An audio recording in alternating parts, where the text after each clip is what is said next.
Guys welcome back to my YouTube channel. അപ്പോൾ ഇന്ന് നമ്മൾ പാൽക്കപ്പയും ഗ്രീൻ ചിക്കൻ കറിയാണ് ഉണ്ടാക്കാൻ പോകുന്നത്. അതിൽ പാൽക്കപ്പേൻ്റെ റെസിപ്പിയൊക്കെ എല്ലാവർക്കും ഓൾമോസ്റ്റ് അറിയായിരിക്കും. എന്നാലും ആർക്കെങ്കിലും അറിയില്ലെങ്കിൽ ഈ റെസിപ്പി ഒന്ന് കണ്ട് നോക്ക്.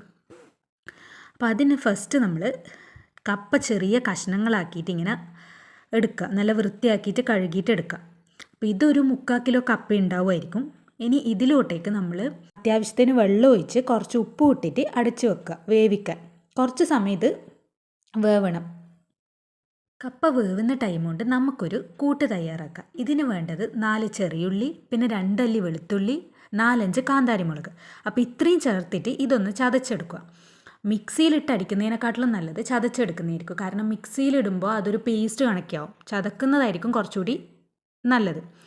ഇനി പിന്നെ ഈ സമയം കൊണ്ട് നമ്മൾ തേങ്ങാപ്പാൽ റെഡിയാക്കി വെക്കണം. തേങ്ങാപ്പാലാണ് ഈ പാൽക്കപ്പേൻ്റെ അകത്ത് കുറച്ച് ഒരു മെയിൻ ഇൻഗ്രീഡിയൻറ്റ് തേങ്ങാപ്പാലാണ്. നമുക്കിനി അടുപ്പത്ത് വെച്ച കപ്പ വെന്തോ നോക്കാം. ഇതിപ്പോൾ കറക്റ്റ് നല്ല പാകമായിട്ടുണ്ട്.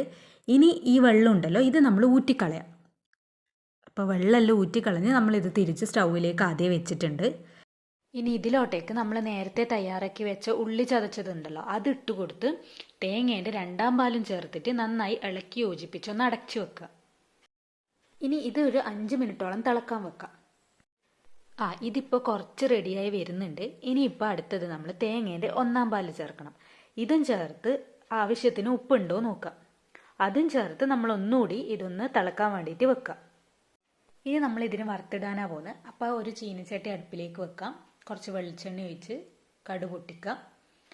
ഒരു 5-6 ചെറിയുള്ളി അരിഞ്ഞത് ഇട്ട് കൊടുക്കാം. ഇതിപ്പോൾ നന്നായിട്ട് മൂത്ത് വരുന്നുണ്ട്. ഇതിപ്പോൾ ഉള്ളി ഇങ്ങനെ മൂത്ത് വരുമ്പോൾ അതിലോട്ടേക്ക് ഒരു 2 വറ്റൽമുളകും കുറച്ച് കറിവേപ്പിലിട്ട് ഇത് താളിച്ചെടുക്കുക ചെയ്യുന്നത്. അപ്പം അങ്ങനെ ഫൈനലി നല്ല അടിപൊളി പാൽക്കപ്പ റെഡി ആയിട്ടുണ്ട് ഗൈസ്. ഇനി നമ്മൾ പോകാൻ പോകുന്നത് ഗ്രീൻ ചിക്കൻ.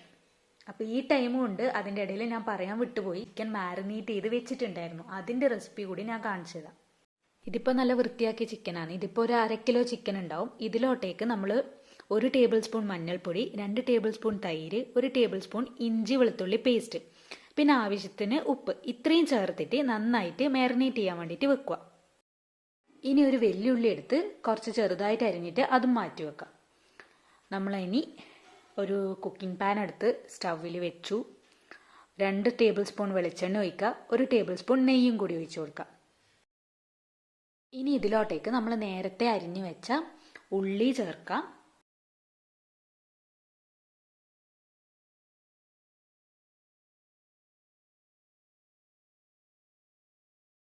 ഉള്ളി ഒന്ന് ചുവന്ന് വരുമ്പോഴേക്ക് കുറച്ച് കറിവേപ്പിലയും ചേർത്ത് നന്നായി ഇളക്കുക.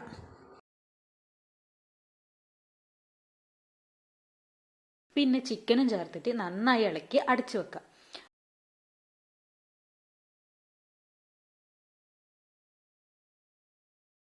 വെള്ളമൊന്നും നമ്മൾ എക്സ്ട്രാ ചേർക്കണ്ട, കാരണം ചിക്കൻ തന്നെ വെള്ളം വരും.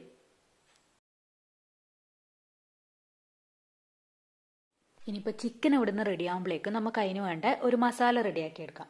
അപ്പോൾ അതിനാവശ്യമായിട്ട് മിക്സി ജാറിലേക്ക് കുറച്ച് വെളുത്തുള്ളി, ഇഞ്ചി, ഒരു 3-4 പച്ചമുളക്, കുരുമുളക്, പിന്നെ ഒരു 2 ഏലക്കായി, പിന്നെ ബദാം, അണ്ടിപ്പരിപ്പ്, അത് രണ്ടും കൂടി ഒരു 10 വീതം എടുത്തോ. പിന്നെ പുതിനയിലയും മല്ലിയിലയും, ഇത്രയൊക്കെ ഇട്ട് അത് നന്നായിട്ട് പേസ്റ്റ് പോലെ അരച്ചെടുക്കുക.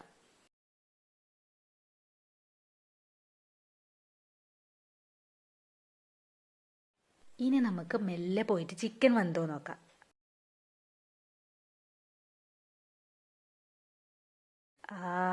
ഈ ടൈം ആകുമ്പോഴേക്ക് ചിക്കൻ നല്ല വെന്ത് വന്നിട്ടുണ്ട്. ഇനി ഇതിലോട്ടേക്ക് ഈ അരപ്പൊഴിച്ചു കൊടുക്കാം.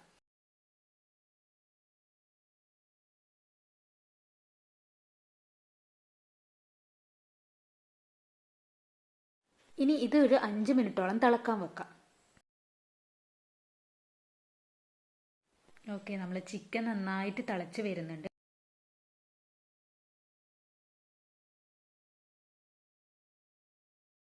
ഇനിയിപ്പം നമ്മൾ ഫ്ലെയിം കുറച്ച് 1 ടീസ്പൂൺ ജീരകം പൊടിച്ചതും 1 ടീസ്പൂൺ ഗരം മസാല ഇട്ടിട്ട് ഒന്നുകൂടി ഒന്ന് ഇളക്കി കൊടുക്കുക.